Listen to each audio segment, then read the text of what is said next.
Hello students, मैं हूं राकेश मुंद्रा और मेरे यूट्यूब चैनल में एक बार फिर से आपका स्वागत है। और हम सॉल्व कर रहे हैं वॉइस के क्वेश्चंस।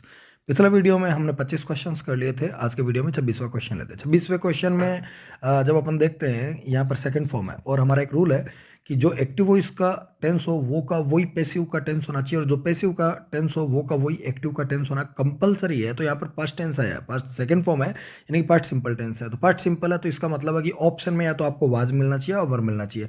इसमें वर है, लेकिन जो लीडर्स स्पीच है वो एक सिंगुलर नाउन है, इसके साथ में अपन वर का प्रयोग नहीं कर सकते। तो यानी ए ऑप्शन खारिज हो गया।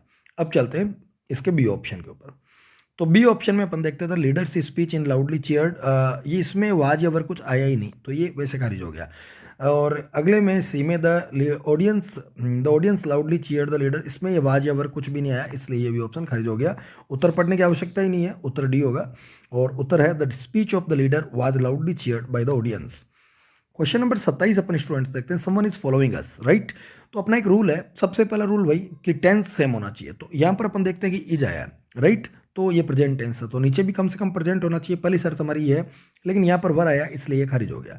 दूसरे में हेड आया इसलिए ये खारिज हो गया। दोनों ही पास्ट टेंस को रिप्रेजेंट करते हैं, तो दोनों खारिज हो गए। बचा ए और बी, राइट। तो एक हमारा अगला जो मैजिकल फॉर्मूला वही है कि यदि एक्टिव वॉइस में इजारम या वाजवर के साथ में यानी कि बी वर्ब के साथ में यानी कि इजारम के साथ में यानी कि एचवी के साथ में आईएनजी फॉर्म यदि दिखाई देती है तो नीचे बीइंग आना कंपलसरी है। तो इसमें कहीं भी बीइंग नहीं आ रहा है, तो ये खारिज हो गया और ये बी ऑप्शन राइट हो गया। और उत्तर निकला we are being followed by someone. 28वां जो क्वेश्चन है वो है he has slept in his bed, right. तो सबसे पहला हमारा वही रूल है कि जो टेंस है वो सेम होना चाहिए। इसमें हेज आया है, हेज नॉट, देखिए आप हेज नॉट है यानी हेज आया यानी प्रेजेंट टेंस है, तो नीचे प्रेजेंट कम से कम होना ही चाहिए। तो इसमें हेड आ गया, खारिज हो गया। इसमें हेड आ गया, खारिज हो गया। इसमें हेड आ गया, खारिज हो गया। यानी कि तीनों के तीनों ऑप्शंस खारिज हो गए। जो बचा है उसको पढ़ने की जरूरत ही नहीं है, वही उत्तर है। हम एक बार पढ़ लेते हैं। उत्तर है his bed has not been slept in, right. ये ए आंसर राइट चला जाएगा। क्वेश्चन नंबर 29 देखते हैं। क्वेश्चन नंबर 29 है कि I was recommended another lawyer, right. अब एक बच्चों एक बात ध्यान रखिए, इजारम वाजवर के साथ में यदि आईएनजी फॉर्म आती है तो ही हम उसको एक्टिव वॉइस मानेंगे। यदि इजारम वाजवर के साथ में थर्ड फॉर्म आ जाती है तो वो पैसिव वॉइस है। देखो मैंने आपको कहा कि इज, आर, एम, वाज और ओवर के साथ में आईएनजी फॉर्म आती है, देन इस कंडीशन में इसको क्या कहा जाएगा, एक्टिव। यदि इनके साथ में यदि थर्ड फॉर्म आ जाए तो इसको क्या कहा जाएगा, पैसिव। क्या कहा जाएगा, पैसिव। तो ऑलरेडी हमें पैसिव दिया गया, कोई बात नहीं भाई, टॉपिक का नाम है वॉइस, यानी हमें एक्टिव भी दे सकता है, पैसिव में कन्वर्ट करना पड़ सकता है, पैसिव देकर के एक्टिव भी मांगा जा सकता है। तो ये खुद पैसिव है। वाज रिकमेंडेड है तो खुद पैसिव है, तो हमें इसको बदलना पड़ेगा एक्टिव में, राइट। तो वाज थर्ड फॉर्म कब आता है पैसिव वॉइस में, हम एक रिवर्स गियर का इस्तेमाल करते हैं कि वाज थर्ड फॉर्म या वर थर्ड फॉर्म का इस्तेमाल तब होगा जब मूल वाक्य में सेकंड फॉर्म हो, यानी मूल वाक्य में पार्ट सिंपल टेंस हो, राइट। तो सेकंड फॉर्म किस में, पहले वो चेक करेंगे। इसमें सेकंड फॉर्म है, इसमें सेकंड फॉर्म है, इसमें सेकंड फॉर्म है, इसमें नहीं है, यानी कि एक ऑप्शन डी तो कट गया। इसमें रिकमेंड्स आया तो ये तो खारिज हो गया। अब बचे दो, तो अब अपन दूसरा कोई फॉर्मूला लगाएंगे। अपन कोशिश यही करेंगे कि मैक्सिमम ऑप्शंस को खारिज किया जा सके, राइट। तो somebody recommended me another lawyer हो सकता है, समबडी रिकमेंडेड मी टू आने की कोई आवश्यकता यहाँ पर नहीं है। टू अनदर लायर, ये टू की यहाँ कोई रिक्वायरमेंट नहीं है, फालतू में आ गया, ये खारिज हो गया। समबडी रिकमेंडेड अनदर लायर, तो इसमें आई का रोल ही खत्म हो गया। Somebody recommended another lawyer to whom, किसको किया गया, तो आई का जो लगना था यहाँ पर, है ना। समबडी रिकमेंडेड मी कम से कम आई यहाँ पर है एक्टिव में, तो पैसिव में, तो वो एक्टिव में क्या रहा होगा, मी रहा होगा 100%, तो वो मी इसमें है नहीं, इसलिए ए ऑप्शन भी खरीद हो गया, इसलिए उत्तर आ गया सी। 30 नंबर क्वेश्चन है कि many a person has been saved from the man eaters by these hunters, right. तो many a person has been, देखो सबसे पहला हमें एक ही काम करना है, जब भी आपको कोई एक्टिव वॉइस दिया जाए या पैसिव वॉइस दिया जाए आप उसके टेंस का मिलान करें, 100% आपको बहुत मदद मिलेगी। इसमें प्रेजेंट टेंस है तो देखिए पहला कट गया क्योंकि इसमें विल आया, और दूसरे के अंदर पास्ट टेंस है, ये कट गया। सेकंड फॉर्म आई, ये कट गया, यानी सी कट गया, ए कट गया, राइट। और बी में अपन देखें तो यहां कहीं भी से वर्ब का इस्तेमाल नहीं किया गया, से ऐसे भाई, तो इसमें किस लिए किया गया, ये फालतू और फर्जी है। तो ए कट गया, बी कट गया, सी कट गया, तो उत्तर क्या गया, डी। पढ़ने की जरूरत ही नहीं है, अपने आप ही उत्तर है। उत्तर है these hunters have saved many a person from the man eaters, right. 31वां क्वेश्चन देखते हैं, must we cut this tree. देखो बच्चों, मॉडल का जब भी क्वेश्चन आता है तो सबसे पहले आप मॉडल का मिलान करिए। मॉडल वो का वो है कि नहीं, इसमें वो कब हुआ है, इसमें वो कब हुआ है, इसमें वो कब हुआ है, इसमें वो कब हुआ है, सभी में मॉडल सेम है। चलो एक फॉर्मूला तो अब नहीं लगाएंगे। अब अगला हम फॉर्मूला लगाएंगे कि भाई मॉडल का जब एक्टिव वॉइस होता है तो मॉडल बी आना चाहिए। क्या आना चाहिए? Model B. पैसिव में क्या आएगा? Modal be. मॉडल यदि एक्टिव वॉइस में है तो वो का वही मॉडल साथ में बी का प्रयोग होना कंपलसरी। इसमें कहीं भी बी नहीं आया, इसमें कहीं भी बी नहीं आया, इसमें कहीं भी बी नहीं आया। उत्तर पढ़ने की जरूरत ही नहीं है, उत्तर यही है, must this tree be cut. इसमें भी आ गया। मॉडल का पैसिव वॉइस हमेशा मॉडल बी थर्ड फॉर्म होता है, राइट। तो ये उत्तर निकल गया। 32वां क्वेश्चन अपन देखते हैं, you will be looked after well, right. ये खुद पैसिव है। देखो मॉडल बी थर्ड फॉर्म आया, तो मॉडल बी थर्ड फॉर्म तो कब आता है? मॉडल बी प्लस क्रिया की थर्ड फॉर्म किस में आती है? पैसिव वर्जन में आती है। किस में आती है? पैसिव वर्जन में, यानी खुद पैसिव है। तो पैसिव का एक्टिव क्या होगा? बी हटाओ, वो का वही मॉडल प्लस मॉडल के साथ फर्स्ट फॉर्म। तो अपन देखते हैं, they will look after you. देखो they will look after you well हो सकता है, और कैन का तो प्रयोग हो नहीं सकता, मॉडल चेंज हो नहीं सकता, मे का प्रयोग हो नहीं सकता, मॉडल चेंज हो नहीं सकता। अब देखते हैं इसका लास्ट ऑप्शन क्या कहता है। इसका लास्ट ऑप्शन कहता है दे सेल। इसमें भी मॉडल चेंज हो गया। मॉडल बेसिकली विल दिया तो अपन आमतौर पर विल का ही प्रयोग करेंगे, क्योंकि यहाँ पर ऐसा कोई कंफ्यूजन नहीं है। तो इसका डी कट गया, तो उत्तर बच गया ए, जो पहला ऑप्शन था। आप देख लीजिएगा। 33वां क्वेश्चन है कि did they tell you to be here by 6 o'clock, right. तो डिड आया, राइट, ये प्रश्नवाचक है। तो डिड की कौन सा टेंस है? Past simple tense. तो पास्ट सिंपल का जब पैसिव बनाते हैं तो सबसे पहले तो अपन पास्ट टेंस मैच कराएंगे कि पास्ट किस में नहीं है, इसमें नहीं है। ये अपना पहला फॉर्मूला रहेगा। जब भी अपन पैसिव का क्वेश्चन सोल्व करें तो हमारा पहला फॉर्मूला यही रहेगा कि हम एक्टिव और पैसिव के टेंस का मिलान करें। जो टेंस मिलान नहीं कर पाता है तो वो खारिज है, उस उत्तर को आप खारिज कर दीजिए। इसमें है वो चला गया, और इसमें ये एक्सपेक्टेड है, वर एक्सपेक्टेड, राइट। इसमें एक्सपेक्टेड, इसमें तो पास्ट सिंपल ही है, राइट। अब अपन एक दूसरा फॉर्मूला इस्तेमाल करते हैं। जब एक्टिव में डिड आता है, इसका मतलब पास्ट सिंपल है। इसका मतलब कौन सा है? Past simple. चूंकि इंटरोगेटिव बनाया गया है तो पास्ट सिंपल आता है, तो पैसिव में वाज या वर के साथ थर्ड फॉर्म का इस्तेमाल होता है, राइट। तो साहब अपन देखते हैं वाज या वर किस में नहीं है। इसमें वाज वर कुछ भी नहीं है, तो ये खारिज हो गया। अच्छा, अब did they tell you to be here by 6 o'clock। अब अपने पास दो ऑप्शन बचे, were not you, didn't you. यहाँ पे डिडंट यू है, राइट। तो एक फॉर्मूला अपने पास में कि एक्टिव जिस प्रवृत्ति का होता है पैसिव भी उसी प्रवृत्ति का होता है। यानी एक्टिव यदि पॉजिटिव है तो पैसिव भी पॉजिटिव होना चाहिए, एक्टिव नेगेटिव है तो पैसिव भी नेगेटिव होना चाहिए, राइट। तो एक काम करते हैं, ये डिड नॉट है, ये नेगेटिव है, तो नीचे देखते हैं कौन सा नेगेटिव है। ये नेगेटिव है और ये नेगेटिव नहीं है, इसलिए ये उत्तर भी खारिज हो गया। तो बी हो खारिज हो गया, सी खारिज हो गया और डी खारिज हो गया। उत्तर बचा ए, डोंट टच दिस स्विच। ये फिर नेगेटिव है, तो सबसे पहले तो अपन को ये देखना है कि नेगेटिव कौन कौन सा नहीं है। तो ये भी नेगेटिव है, ये भी नेगेटिव है, ये भी नेगेटिव है, ये भी नेगेटिव है। नेगेटिव वाला फॉर्मूला तो नहीं लगाएंगे। अच्छा, डोंट टच दिस स्विच, है ना। तो एक बात बताइए, ये इंपेरेटिव नेगेटिव सेंटेंस है, यानी आदेशात्मक नकारात्मक वाक्य है। तो इसका उत्तर क्या बनेगा? या तो लेट से बना लो या शुड से बना लो, राइट। तो डज का कोई मतलब नहीं है, डू का कोई मतलब नहीं है, नीड का तो कोई सवाल ही नहीं उठता। उत्तर जाएगा B, this switch should not be touched, right. इससे बन जाएगा, ये भी बन सकता है, let this switch not be touched, वो भी बन जाएगा। You are ordered not to touch this switch, वो भी बन जाएगा। तो शुड वाला ऑप्शन हमारे पास मौजूद है, अपन ने कर लिया, राइट। तो अब अपन देखते हैं 35वां number question. One can gather grapes from, one cannot gather grapes from thistles, right. तो ये पहली बात तो कैन देखिए, नीचे किस में कैन नहीं है। इसमें कैन है, इसमें कैन है, इसमें कैन है, कैन है। चलो कैन वाला फॉर्मूला तो नहीं लगाएंगे। अब देखेंगे कि ऊपर का सेंटेंस नेगेटिव है तो नीचे भी नेगेटिव होना चाहिए, तो ये सभी नेगेटिव है। चलो ठीक है, अब अपन दूसरा फॉर्मूला लगाएंगे। ये इस वाक्य में सब्जेक्ट है और गैदर यहाँ पर मेन वर्ब है और ग्रेप्स है वो ऑब्जेक्ट है। तो ऑब्जेक्ट शुरुआत में किस में नहीं है, इसमें थिसल्स आ गया, ये खारिज हो गया। अब तीनों में ऑब्जेक्ट है। Grapes cannot be gathered from thistles और ग्रेप्स एंड थिसल्स, ये कोई मतलब ही नहीं है। ये कैंसिल हो गया क्योंकि फ्रॉम जो आया है वो तो फ्रॉम ही रहेगा। और grapes can not be gathered by them, ये भी खारिज हो गया। और पहला पहले ही खारिज हो चुका था, तो उत्तर आ गया बी। सोचने की जरूरत ही नहीं है बच्चों कि भाई सिंपल सा, मैं एक बार रिवाइज कर देता हूँ कि फ्रॉम थिसल्स ये एक अलग चीज है, हमारे पास ऑब्जेक्ट है ग्रेप्स, वो शुरुआत में आना चाहिए, इसमें नहीं आया इसलिए खारिज किया। इसमें आ गया लेकिन अभी देखते हैं, ये तो राइट भी हो सकता है ना, राइट भी है। तो ग्रेप्स एंड थिसल्स को आगे लाने की कहाँ जरूरत है, एंड ऊपर लगा हुआ ही नहीं था, ग्रेप्स फ्रॉम थिसल्स है ना, तो ये भी कैंसिल हो गया। Grapes can not be gathered by them, तो बाई देम का तो कोई मतलब ही नहीं था, जब करता हुआ ना तो बाई देम कहाँ से आ जाएगा, ठीक है ना। ये तो ऐसा करता है जिसको वापस ना रखे तो भी राइट है, तो ये तो इसमें रखा भी नहीं गया बी ऑप्शन में, और राइट आंसर है। क्वेश्चन नंबर 36 है, they will have completed the work by the time we get there, right. तो विल हैव कंप्लीटेड, मैं एक फॉर्मूला बताता हूँ आपको कि पहली बात तो मॉडल चेक कर लीजिए, मॉडल ठीक है। विल हैव का अगला पड़ाव होता है विल हैव बीन, क्या होता है, विल हैव बीन या सेल हैव बीन।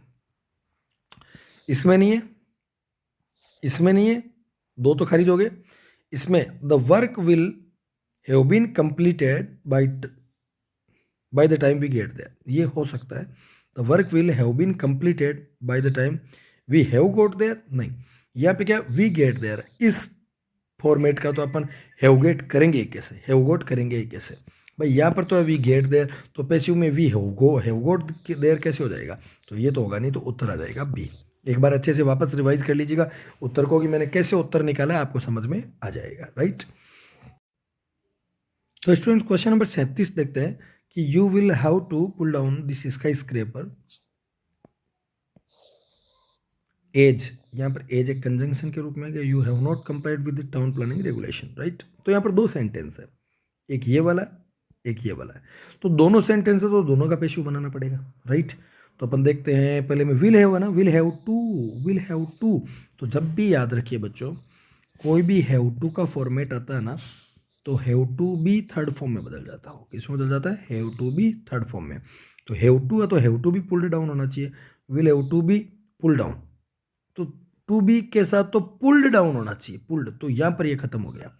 मैंने आपको एक फॉर्मेट सिखा रखा है कि टू बी के साथ क्रिया की हमेशा कौन सी फॉर्म आएगी, थर्ड फॉर्म, तो ये खारिज हो गया, तो यहां पर पुल्ड आना चाहिए, ये खारिज हो गया। दूसरे में this skyscraper will have to be pulled down by you as the town planning regulations have not been complied by you, ये हो सकता है, उत्तर देखेंगे। This skyscraper will be pulled down, देखो will have to be pulled down होना चाहिए था, तो ये खारिज हो गया। इसमें विल भी पुल्ड डाउन कर दिया, तो will have to be pulled down होना चाहिए, तो खारिज हो गया। This skyscraper will have to be नहीं आया, इसमें टू बी पुल्ड डाउन नहीं आया, तो ये खारिज हो गया। तो उत्तर हमारे पास में जो अभी अपन ने पहले बात करी थी, बी उत्तर इसका राइट जाएगा। कौन कौन से ऑप्शन में क्या क्या कमी थी मैंने आपको अच्छे से समझा दिया। 38वां क्वेश्चन आ जाता है कि he has written a poem which fascinates everyone, देखो पहले तो टेंस मैच करा लीजिए, हेज आया तो हेज बीन होना चाहिए ना, तो इसमें एक मिनट हो सकता है ये, क्योंकि इस क्वेश्चन को घुमा दिया गया, इसमें पोइम है, फिर विच कंजंक्शन है, फिर फैसिनेट्स एवरीवन, एक्चुअली विच या रिलेटिव प्रोनाउन के रूप में और कंजंक्शन दोनों के रूप में काम कर रहा है, तो अपन काम करेंगे एक मिनट के लिए। A poem has been written by him which fascinate everyone, तो देखो पोइम पहली बात तो है ना एक वचन है, तो एक वचन के लिए फैसिनेट आएगा ही नहीं, फैसिनेट्स आएगा, राइट, तो ये खारिज हो गया। और वैसे भी इसका पेशू बनना चाहिए था, everyone is fascinated by the poem which has been written by him, भाई दोनों के पेशू बने हुए हैं। Everyone is fascinated by the poem, देखो फैसिनेट्स का पेशू क्या बनेगा, इज फैसिनेटेड, भाई ये प्रेजेंट सिंपल है, तो इसका बन गया इज फैसिनेटेड। और हैज रिटन का क्या बनेगा, हैज बीन रिटन, तो ये बन गया हैज बीन रिटन, इसके दोनों ही राइट है। The poem written by him fascinates everyone, तो सीधा तो नहीं बनाएंगे भैया, पोइम रिटन सीधी एच भी खाई गया है ना, एज हैज बीन कुछ नहीं लगा। एवरीवन फैसिनेट्स, एवरीवन यहाँ ऑब्जेक्ट थोड़ी है, पोइम ऑब्जेक्ट है ना, तो एवरीवन फैसिनेट्स थोड़ी करता है, एवरीवन इज फैसिनेटेड हो सकता है ना, तो फैसिनेट्स तो किसकी क्रिया है, ये किसके लिए, पोइम के लिए, तो ये भी खारिज हो गया, तो उत्तर आ गया बी। एक बार दो बार देखें तो आपको अच्छे से समझ में आ जाएगा। 39वां, will those happy days be ever forgotten by me, तो will those happy days be ever forgotten, तो खुद पैसिव है भाई, मॉडल के साथ में बी आ गया है, इसका मतलब खुद पैसिव का वाक्य है, खुद पैसिव का, तो अपन इसको एक्टिव में कन्वर्ट करेंगे, तो बी को हटाएंगे, सिर्फ विल रखेंगे, और बाई मी है तो आई बनेगा, तो सेल आई, या will I ever forget those happy days, simple है। Will I ever forget those happy days, या सेल आई एवर फॉरगॉट, तो सेल के साथ फॉरगॉट नहीं लग सकता, पहली बात तो ये, क्योंकि मॉडल के साथ क्रिया की हमेशा फर्स्ट फॉर्म लगती है। तो सबसे पहला जो फॉर्मूला अपन लगाएंगे वो ये लगाएंगे भैया कि सेल के साथ में, मॉडल के साथ में फर्स्ट फॉर्म के अलावा कुछ लग नहीं सकता। ये वुड आ गया फालतू में ही। और those ever shall I forget those happy days, तो इसमें तो ever shall I forget those happy days, तो ये तो बात बड़ी नहीं भैया, है ना। तो इसको पहले लगाना था, वैसे विल का ऑप्शन ऊपर दिया हुआ तो विल ही रख लेंगे अपन, और ए उत्तर राइट जाएगा। You are requested to permit him, you are requested to permit him, तो यू यहाँ पर सब्जेक्ट है, राइट। आर रिक्वेस्टेड यहाँ पर वर्ब है, तो ये तो खुद पैसिव का वाक्य है, क्योंकि इजारम के साथ में जब थर्ड फॉर्म आती है बच्चों तो वो खुद पैसिव वॉइस होता है, राइट। आर रिक्वेस्टेड एक पैसिव है, पैसिव वर्जन है, पैसिव क्रिया का रूप है। तो टू परमिट हिम यहाँ पर बात की बात है। तो सबसे पहले आर थर्ड फॉर्म कब आता है, जब प्रेजेंट सिंपल टेंस, तो प्रेजेंट सिंपल टेंस एक्टिव में यदि प्रेजेंट सिंपल यानी कि फर्स्ट फॉर्म या फर्स्ट फॉर्म के साथ एस या ईएस हो, तो पैसिव में इजारम के साथ थर्ड फॉर्म आता है, तो ये आर के साथ थर्ड फॉर्म आया, यानी जो एक्टिव वॉइस है उसमें या तो फर्स्ट फॉर्म होनी चाहिए या एस फॉर्म होनी चाहिए कर्ता के अनुसार। तो टू परमिट हिम, राइट। तो I request you to permit me, please permit me, ये थोड़ा मिसप्रिंट है ना। ये थोड़ा you are requested to permit, ये है ना हिम, इसकी जगह क्या कर लो, मी कर लो, राइट। ये थोड़ा मिसप्रिंट है। Please permit me, please permit मी का वापस पैसिव बनाते हैं, तो प्लीज की जगह क्या लगाते हैं, यू आर रिक्वेस्टेड, तो क्या हो जाएगा, यू आर रिक्वेस्टेड टू, तो यह लगाएंगे you are requested to permit me, बात खत्म। राइट आंसर आपके सामने है भाई। ये इसका एक्टिव है, ये क्या है, एक्टिव है, और ये इसका क्या है, पैसिव है। I am not going to tolerate this nonsense any more, right. तो ये आ गया है present continuous tense, I am not going to tolerate, है ना, दिस नॉनसेंस एनी मोर, लेकिन इसमें बीइंग नहीं आएगा। कारण है कि आईएनजी फॉर्म के जस्ट बाद में ऑब्जेक्ट आना चाहिए, तभी बीइंग आता है। मैंने एक फॉर्मूला आपको सिखा रखा है कि इजारम वाजबर यानी हेल्पिंग वर्ब के साथ में आईएनजी फॉर्म आए और उसके साथ में ऑब्जेक्ट लगा हुआ रहे। जैसे आई एम टीचिंग इंग्लिश, तो टीचिंग के जस्ट बाद इंग्लिश लग गया, उस कंडीशन में बीइंग आता है। एम गोइंग का फॉर्मूला ये अलग होता है, I am not going to tolerate this nonsense anymore, तो दिस नॉनसेंस यहाँ पर ऑब्जेक्ट है, तो this nonsense is not going to be tolerated. Going to third form, going to first form का पैसिव वर्जन क्या होता है, going to be third form, मैंने पढ़ा रखा है। गोइंग टू फर्स्ट फॉर्म का पैसिव वर्जन क्या होता है, going to be third form, तो going to be third form इसमें आया है।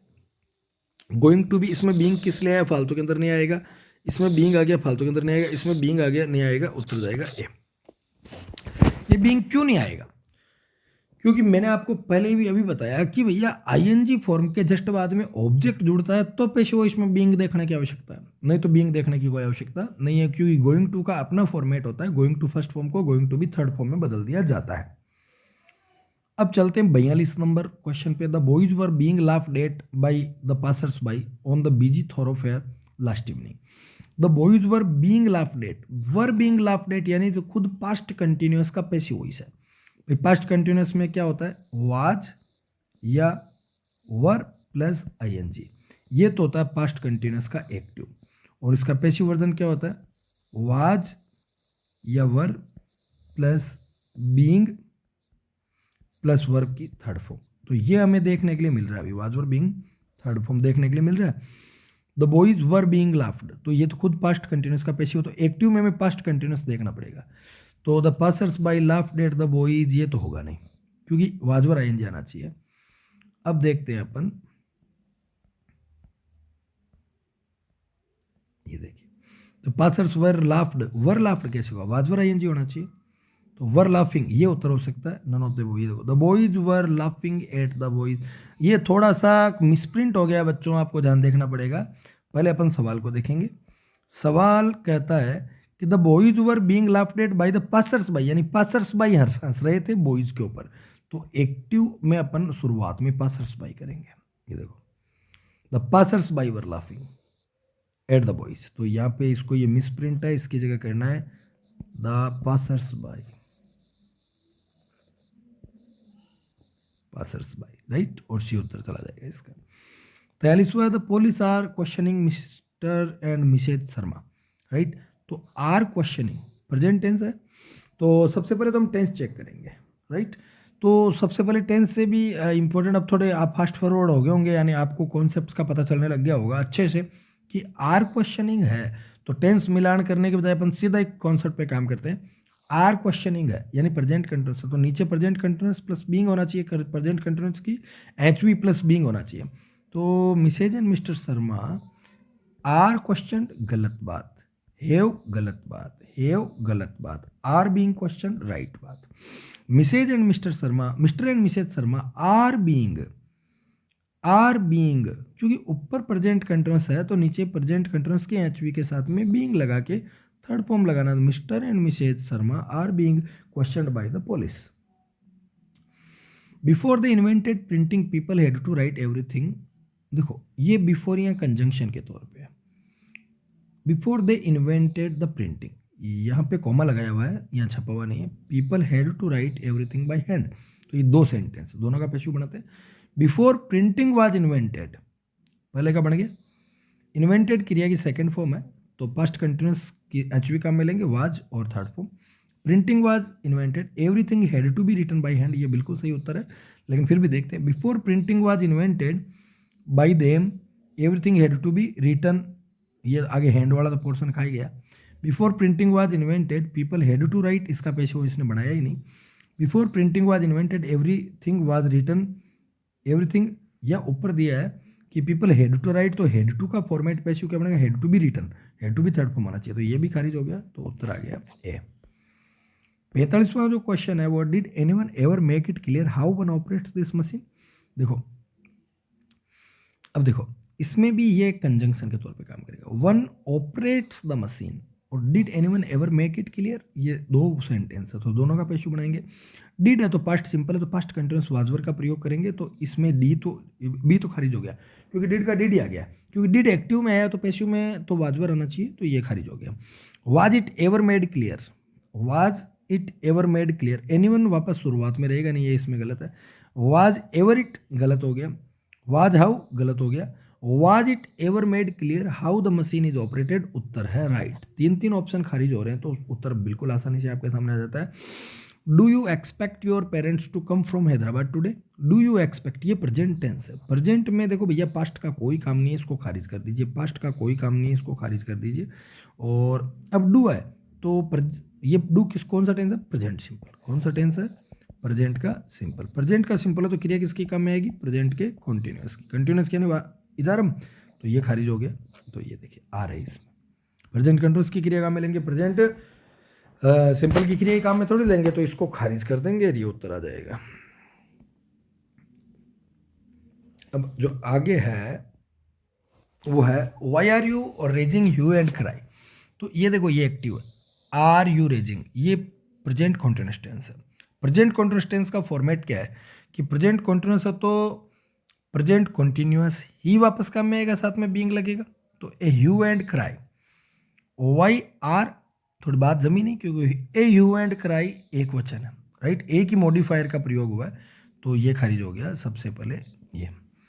B why is a hue and cry being raised by you, ये राइट आंसर है। Why a hue and a cry, देखो ऊपर ए ह्यू एंड क्राई है तो a hue and a cry का कोई मतलब ही नहीं है, और why a hue and cry is being raised by you, why तो एच वी तो इधर लगेगी, जब भी क्वेश्चन मार्क वाक्य बनता है तो एच वी करता है कि इधर होती है, तो why a hue and cry is being की बजाय why is a hue and cry being raised by you, तो उत्तर ये भी खारिज हो गया, तो उत्तर निकल गया बी, बी राइट आंसर है। 48 number, they say that there are living beings on Mars, वे लोग कहते हैं कि भाई, लोग कहते हैं कि मार्स पे जीवन है, राइट। तो यहाँ पर देखिए ये वाक्य वो वाला आ गया है क्लोज वाला, दे से, दे या सब्जेक्ट है, से या वर्ब है, that there are living beings on Mars, ये है क्लोज ऑब्जेक्ट। मैंने बता रखा क्लोज ऑब्जेक्ट वाले का कैसे बनाएंगे वैसे, इट से शुरू करके, किससे शुरू करके, इट से शुरू करके, तो ये से है वो क्रिया की फर्स्ट फॉर्म है, यानी प्रेजेंट टेंस है। प्रेजेंट सिंपल है, प्रेजेंट का सिंपल, और जो प्रेजेंट का सिंपल है उसमें एचवी किसकी काम में आएगी, प्रेजेंट के कंटिन्यूस यानी इजरम, तो इट इज सेड करें, वैसे का क्या बन जाएगा, इट इज सेड, तो दिस से गलत हो गया, इट इज सेड राइट है। On the Mars living beings, ये पूरी तरह गलत है। It is said that there are living beings on Mars, right हो सकता है। It is said that there are people living, अरे तो भैया लिविंग बींग की बात है, पीपल की तो बात ही नहीं, तो बी भी खारिज हो गया। तो ए खारिज हो गया, बी खारिज हो गया, सी खारिज हो गया, उत्तर आ गया डी। 49 नंबर क्वेश्चन है, there dogs beat our neighbour yesterday. तो भैया बीट है तो क्रिया की सेकंड फॉर्म है, यानी पास्ट टेंस है। पास्ट टेंस का मतलब है पेशिव वॉइस में आना चाहिए। वाजवर थर्ड फॉर्म, वाजवर बिट्टन, वाजवर बिट्टन। तो इसमें वाजवर बिट्टन नहीं आया, इसमें वाजवर बिट्टन नहीं आया। अवर नेबर एक वचन है, ने एक वचन है तो वर्क नहीं आएगा नेबर के लिए, तो 3 खारिज हो गया, उत्तर आ गया डी। सोचने की जरूरत ही नहीं है। The MD told us about the new project. तो क्रिया की कौन सी फॉर्म है, सेकंड फॉर्म, यानी पास्ट सिंपल है। पास्ट सिंपल है तो पास्ट कंटिन्यूस या की एचवी यानी कि वाजवर आना चाहिए। तो एस यहाँ पर ऑब्जेक्ट है तो वी के साथ वर आना चाहिए। तो we were told about the new project by the MD, ये राइट आंसर है। वी आर, टेंस तो चेंज हो ही नहीं सकता, ऊपर तो पास्ट टेंस है, नीचे प्रेजेंट कैसे आ गया। वी टोल्ड बाय एमडी, क्रिया तो चेंज होनी चाहिए ना, टोल्ड का वाजवर टोल्ड होना चाहिए, तो इसमें भी ये खाली हो गया। हेडबीन कहाँ से आ गया, बस ये उत्तर ये राइट हो गया। तो स्टूडेंट्स आज के वीडियो में अपन ने 50 क्वेश्चन कर लिए। अगले वीडियो में अपन अगले 25 क्वेश्चन सोल्व करेंगे। तब तक के लिए जय हिंद।